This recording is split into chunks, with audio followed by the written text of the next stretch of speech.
Hey guys, it's Spring with Embrace Life Coaching and Fitness, and to the next chapter. Today's video is, I'm going to try to make it short, but it is a pretty big topic.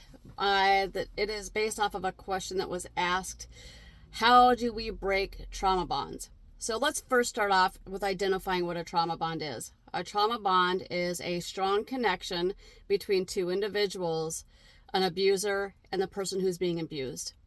And it comes from getting involved in this cycle where the abuser will either physically or emotionally abuse another person and then follow it up with positive reinforcement.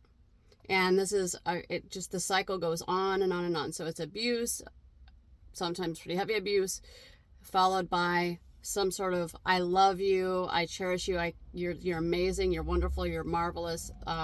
Let's go out to dinner to your favorite restaurant. Let me buy you this gift." That kind of stuff, and it's a cycle that continues. Now, I think another thing that we need to focus on with breaking trauma bonds is that when a person goes to break a trauma bond, it's usually the abused person who finally has realized and recognized what's going on and decides they need to leave or whatever, sever that connection, that bond. And what can be expected with that is anxiety, depression, panic attacks, flashbacks, romanticizing the relationship. So you're now away from the person, but now you're focusing on, "Oh, remember the good time when we did this. Remember the good time when we did that." Because the goods are always really good. That's the thing. The goods are always really, really good. The bads are going to be really, really bad. So we have to try to remember, our brain normally will look for like the bad things and things. So this is kind of a strange thing that happens. But when you have this trauma bond, your brain is going to try to seek out the positive things, those romanticizing type of memories. You may have cravings for that person or the feelings that were brought up while you were with that person and when things were good. And also, I wanted to touch real quick too on things that you can do to help support yourself as you sever these trauma bonds. I think of these trauma bonds as like threads, like a bunch of threads together, and one by one, each of these threads have to get clipped. It's a tough process. It truly is. Know that it's going to take time. How much time? Because that was another question. How much time? It's a grieving process, and each of these threads has to get cut. And so that's a very individual factor, a very individual answer. Nobody can tell you how long it's going to take. Grieving takes time. It is literally the loss of a person if you are bonded with that person. It's just be patient with yourself. Give yourself some grace. Investigate you.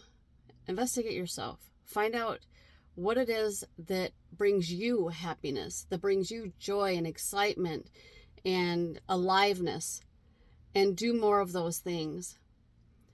Find yourself some support. And this could be a close friend, it can be a trusted family member, it can be a counselor or a therapist. There are groups that are online, that do virtual meetings. There are groups that meet in person. But get around those kind of people. Make sure that it's a good quality group, though. Don't get involved in some of the Facebook groups where it can get just nasty. Good quality groups, though. Be careful. Be careful of the things that you say to yourself. So, oftentimes when we're breaking these trauma bonds, we'll put ourselves down, and "I was so stupid. Why didn't I see? What a dummy. I deserve to be treated like that. No wonder, whatever, those negative things that you think." And so if you start finding yourself thinking in these patterns, try, if you can, to recognize the thought and then turn it into, "That's not true.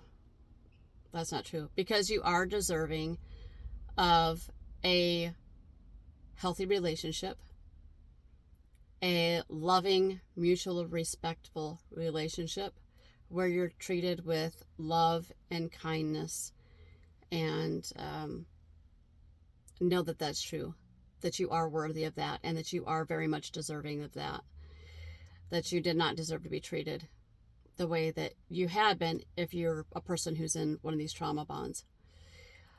Talk to yourself as if you were talking to your best friend. If you find yourself saying negative things, ask, would I tell myself to my friend Lucy? I don't have a friend Lucy, but you know what I'm saying. Would I say that to her? Would I talk to her like that and expect her to hang around with me?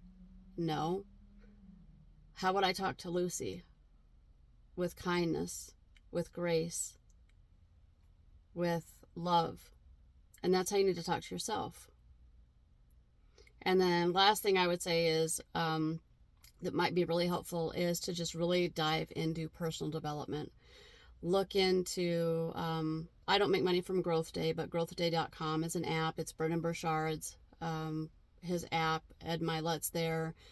Jamie Kern Lima's there. Anthony Trucks is there. Mel Robbins is there. Trent Shelton's there. Dr. Amen's there. Dr. Daniel Amen's there. Mel Abrams there.